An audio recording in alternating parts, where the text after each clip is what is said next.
Well, good afternoon, everybody. Thank you so much for being here today. I'm Bonnie Bowman. I'm a public information officer with the Minnesota Bureau of Criminal Apprehension. We continue to assist in investigating this case.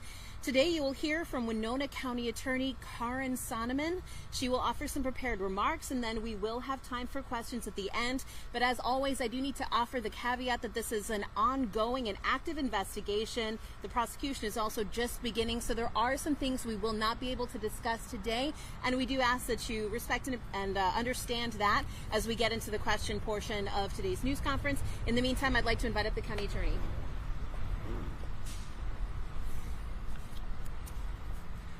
Good afternoon. I'm Winona County Attorney Karen Sonneman, and I'm here today to announce my office filed charges against Adam Fravel for the murder of Madeline Kingsbury. Behind me is the team from my office and some law enforcement, but the team from my office that I have assembled to prosecute this case. This includes Special Assistant Winona County Attorney Phil Prokopowicz, who I have hired to lead our prosecution team. Mr. Prokopowicz is retired from the Dakota County Attorney's Office, where he served many years as the Chief Deputy in the Criminal Division. My team and I are committed to seeking justice for Maddie and her family. We have charged Mr. Fravel with second-degree intentional murder and second-degree unintentional murder. Some of you may be wondering why my office did not charge first-degree murder against Mr. Fravel at this time. Let me explain the law in Minnesota. In order to charge first-degree murder, a prosecutor must present the case before a grand jury, and the grand jury decides whether there is probable cause to support an indictment for first-degree murder. Because this case remains an active and ongoing law enforcement investigation, we may seek additional charges in the future. At this time, it's my understanding that Mr. Fravel remains in custody. The judge this morning set his bail at $2 million unconditional and $1 million conditional.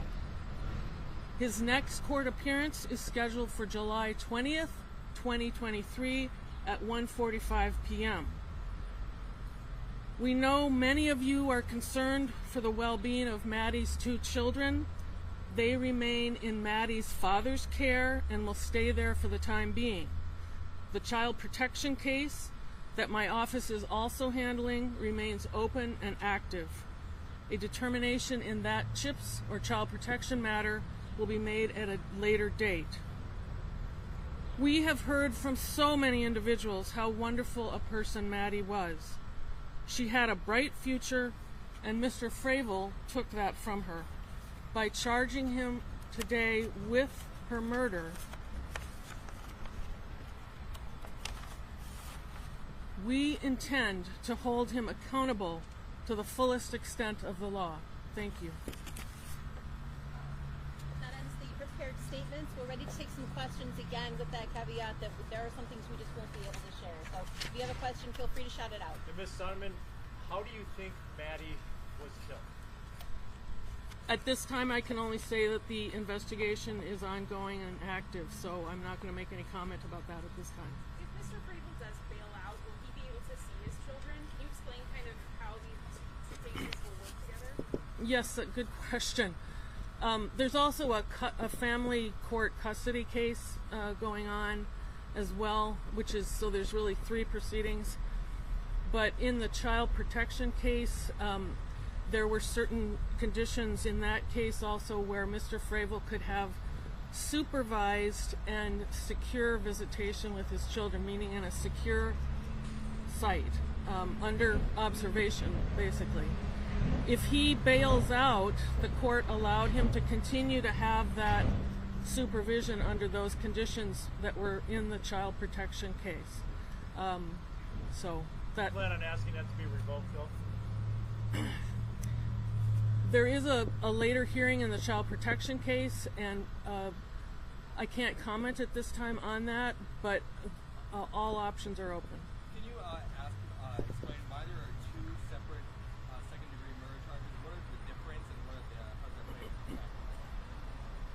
there are two charges, because one is called intentional murder and the other is unintentional murder.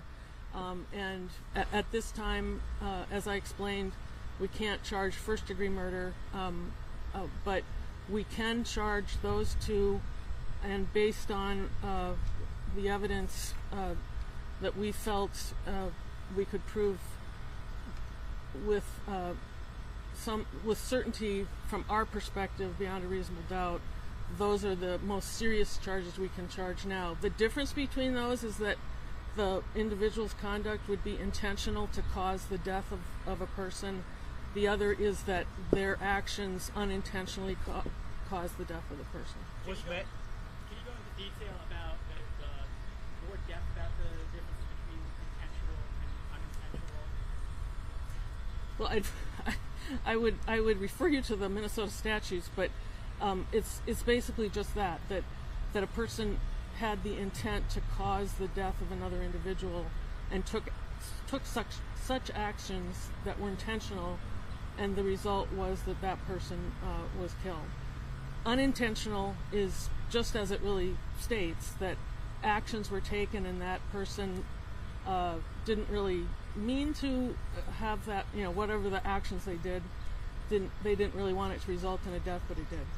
Was Maddie abused? You talk about during the Zoom hearing, your special prosecutor told the judge about Fravel mocking officers, making flippant comments. Could you share a little bit more light on some of those interactions? I won't go into great detail, but what he was referring to was when as part of the child protection proceeding, the children were, he had the children, and as you can, if you've read the complaint, and please read the complaint because it's very detailed, it'll answer a lot of your questions. But as we put in the complaint,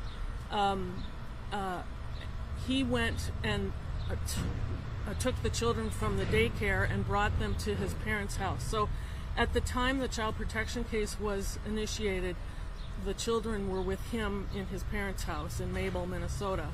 And so part of the child protection case was that Winona County was taking custody of those children, and so social workers and law enforcement went to secure the children, and that's where some of those behaviors were exhibited by Mr. Fravel. Was Maddie controlled? Just a second. She's. Go ahead. Sure. In the press conference yesterday, you mentioned digital evidence that helped you locate Maddie's body. Is that the video footage that was outlined in the complaint, or was this something different? And so can you describe a little more as to what? Well, and I think I didn't say that, Chief Williams did. Sure. Sorry. I see him standing. Yeah, but at this time, again, I can only say that this is an ongoing and active law enforcement investigation, and we have just started our prosecution. So There are instances in the complaint that refer to this. Was Maddie controlled and abused during their relationship by Adam Fravel? again, our case is ongoing as far as law enforcement investigation, and what's in the complaint is what's in the complaint. And again, this is just the beginning of this case, and there's more investigation to do.